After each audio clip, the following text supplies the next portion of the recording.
бейбарыс. Ол 1220 жылы туылған, 1277 жылы қайтқан. Түркі әулеті Бахариден шыққан. Мамлюкеттердің Египетті билеген 4-ші сұлтаны.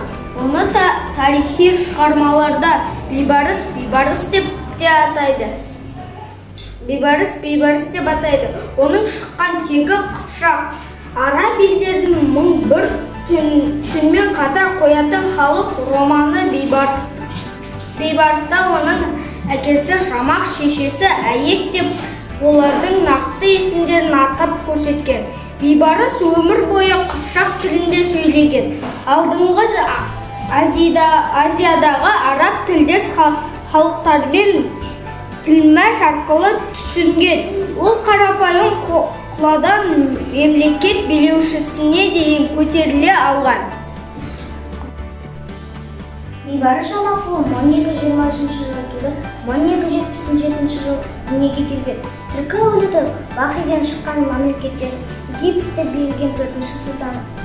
Оны тарихи шығармаларды бейбарыс деп атайды.